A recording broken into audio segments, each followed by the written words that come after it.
अस्सलाम वालेकुम व्यूअर्स, कैसे हैं आप सब। उम्मीद करती हूँ आप सब खैरियत से होंगे। मैं हूँ मेहरीन हाशमी और आज आपके सामने एक न्यू इंफॉर्मेटिव और वेट लॉस की वीडियो के साथ हाजिर हुई हूँ।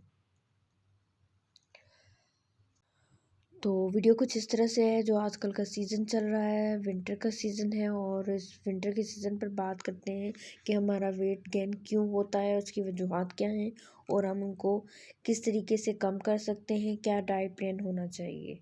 तो चले चलते हैं डाइट प्लान की तरफ। Simple and easy step to weight loss in winter, ये आज का हमारा टॉपिक है और हमारी कौन कौन सी मिस्टेक होती हैं जिनसे हमारा वेट गेन हो जाता है, सबसे पहले उन पर बात करते हैं। तो सबसे फर्स्ट टॉपिक है, सब पॉइंट है कि क्या कॉज है, क्या वजूहात हैं जिनसे वेट गेन होता है।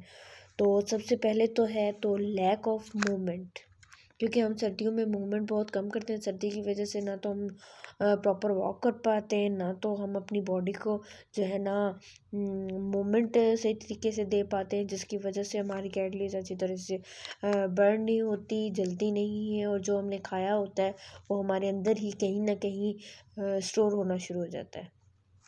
तो नेक्स्ट पॉइंट है exceed use of dry fruit. हम बहुत ज़्यादा ड्राई फ्रूट का सर्दियों में इस्तेमाल करते हैं, क्योंकि आप सबको पता है कि सर्दियों में ड्राई फ्रूट का हम बैठे बैठे टीवी के सामने बैठे या जब शाम में सब मिलकर बैठते हैं तो मूंगफली का सर्दियों में बहुत ज़्यादा इस्तेमाल हो जाता है। तो ये हमारे वेट गेन का सबसे बड़ा सबब बन जाता है। तो बाकी भी ड्राई फ्रूट्स हैं लेकिन मूंगफली ज़्यादा खाई जाती है, इसलिए मैंने आपको इसकी मिसाल दी है। और उसके साथ है ड्राई फ्रूट आइटम्स, जितनी फ्राई आइटम्स, जो फ्राई फ़िश वगैरह होती है, ये इसका सर्दियों में स्टॉल्स वगैरह लगते हैं और घर में भी लोग बहुत ज़्यादा एहतमाम करते हैं फ़िश फ्राई का और चिकन वगैरह का। जो है ये सबसे बड़ी और केयरलेस होती है कि जो है ना वेट को गेन करने की सबसे बड़ी वजह यही होती है। उसके बाद आ जाता है कॉफ़ी का इस्तेमाल बहुत ज़्यादा होता है, चीनी का इंटेक बहुत ज़्यादा हो जाता है इस तरह से। और साथ ही सूप के स्टॉल्स भी लगते हैं बाज़ारों में और घरों में भी इसका रुझान काफ़ी ज़्यादा हो जाता है कॉर्न सूप का। और इस तरह से ऐसा जो भी चीज़ जो सूप को थिक करने के लिए इस्तेमाल की जाती है, उसकी कंसिस्टेंसी को सही करने के लिए इस्तेमाल की जाती है, वो सब वेट गेन का सबब बनती है। तो ये सब कुछ वेट लॉस के लिए बिल्कुल अलाउड नहीं होते। इन चीज़ों का इंटेक जो है, ज़रूरत से ज़्यादा इंटेक भी और इसका इंटेक भी वेट गेन की सबब बनता है। चले हम अपनी डाइट प्लान की तरफ चलते जाते हैं। तो सबसे पहले सुबह नहार मुँह उठने के बाद जो न्यूट्रास्यूटिकल आपको बताने लगी हूँ, जो फर्स्ट इनटेक आपको बताने लगी हूँ, वो है गर्म पानी। 1 कप गर्म पानी जो है ना गर्म करें, उसको चूल्हे से उतार लें, कप में डाल लें। 1 इंच जो है ना दालचीनी का टुकड़ा वो उसके अंदर डाल के थोड़ी देर के लिए हिलाएं और उसका इस्तेमाल करें। उसके 45 मिनट बाद 30 to 45 मिनट्स बाद जो है ना ब्रेकफास्ट करना है। ब्रेकफास्ट कुछ इस तरह से करना है कि 1 या 2 ब्राउन ब्रेड, जितनी भी आपकी कैपेसिटी है उसके साथ एग ले सकते हैं। एग को आप ऑलिव ऑयल में, अगर एक ही एग आपने लेना है, इससे ज़्यादा नहीं, उसको आपने ऑलिव ऑयल में पकाना है। उसके साथ आप वेजिटेबल वगैरह ऐड कर सकते हैं, प्याज टमाटर वगैरह, जो आपका दिल चाहता है, ये ऑप्शनल है। और उसके बाद जो है ना कुछ देर बाद आप एक फ्रूट ले सकते हैं, बनाना और ग्रेप्स वगैरह को छोड़ के, और वो भी एक फ्रूट। उसके बाद ये 2 चीज़ें आप इकट्ठी ले सकते हैं, 7 बादाम या 2 अखरोट। ये एक सिंपल सी बात है, ये सारा इकट्ठे भी आप खा सकते हैं और थोड़ी देर बाद भी खा सकते हैं।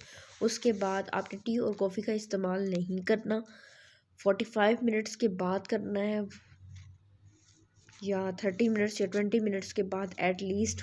जितना गैप ज़्यादा देंगे उतना ही जो है ना आपके स्टमक पर बहुत ज़्यादा बर्डन नहीं होगा और आपका वेट भी इजीली जो है ना मेंटेन रहेगा। तो उसके बाद जो है ना आप टी और कॉफ़ी लो फैट मिल्क में जो है ना वो लेनी है। जितना लो फैट मिल्क होगा उतना ही जो है ना आपको लो फैट बनाने का तरीका मैंने आपको बताया हुआ है। तो शुगर वगैरह इसमें नहीं ऐड करनी प्लीज़, और ना ही कोई शक्कर वगैरह या इस तरह का कोई और चीज़ आप ना स्वीटनर वगैरह ऐड ना करें तो ज़्यादा बेहतर है। अगर फिर भी आपका चारा नहीं है तो स्वीटनर वगैरह कुछ आपका दिल चाह रहा है तो अच्छे ब्रांड का, अच्छी कंपनी का एक यूज़ कर सकते हैं उसको। फिर आ गया है 10:30-11 बजे का टाइम, 12 बजे का, 11:30 बजे का टाइम। तो एक फ्रूट की सर्विंग आप ले सकते हैं। टाइम करीब करीब इसलिए बता रही होती हूँ क्योंकि हर बंदे का सुबह उठने का टाइम डिफरेंट होता है। जो ही आप सुबह डिफरेंट टाइम में उठेंगे तो इस तरह से आपकी डेली रूटीन पर भी बहुत ज़्यादा फ़र्क पड़ेगा। तो उसके बाद है 11 बजे की रूटीन, उसमें आपने सिर्फ एक फ्रूट का स्नैक ले सकते हैं। फ्रूट में वही है जो वेट गेन करने का सबब नहीं बनते, वो वाले फ्रूट। उसके बाद लंच का टाइम आ गया है। लंच आप 1-2 बजे के 1:30 बजे के दरमियान में कर सकते हैं, इससे ज़्यादा लेट नहीं करना। एक मील से दूसरे मील का गैप बहुत ज़्यादा नुकसानदेह भी हो सकता है। वही रोटी का साइज़ आपके एक हाथ जितना होना चाहिए। दाल है तो वो आप बगैर तड़के के बहुत ज़्यादा मिर्च मसालों के साथ इस्तेमाल नहीं करनी, वो सिर्फ अलग आपने खानी है। और उसके बाद कच्ची सब्जियों का भी प्याला आप तैयार कर सकते हैं, तैयार करके ऑफिस पे लेके जा सकते हैं। ये तमाम तक ऐसे लोगों के लिए भी है। और अगर आप राइस खा रहे हैं तो 8 से 9, 9 से 10 चम्मच या 12 चम्मच से ज़्यादा नहीं होने चाहिए। और दाल खा रहे हैं तो दाल आपने ऐसे ही खानी है, रोटी के साथ नहीं खानी है। और आलू का तो हमेशा से जो है ना इनटेक बिल्कुल मना है। दाल अगर आप उबाल के भी लेते हैं तो उससे बहुत सारे कार्बोहाइड्रेट्स वगैरह भी आपको मिल सकते हैं। तो वो सिर्फ आपने स्पून के साथ ही खानी है। उसके बाद शाम 5 बजे का टाइम, स्नैक टाइम आ गया है। गरम मिल्क आप ले सकते हैं सब घोल डाल के, और टी ले सकते हैं, ऑप्शनल है। ग्रीन टी भी ले सकते हैं, लेकिन इसमें आपने शुगर का इंटेक नहीं करना है। या एक और चीज़ है, वो आप फ्रूट ले सकते हैं कोई भी जो है ना एक।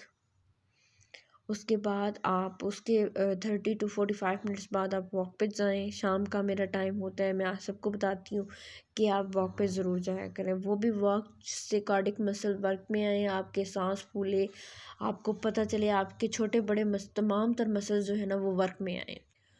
उसके बाद रात का खाना आपने 2 से 3 घंटे पहले ही खा लेना है। और वही साइज़ है रोटी का, हैंडफुल साइज़ होना चाहिए। वही दाल, रोटी, सालन और बीफ।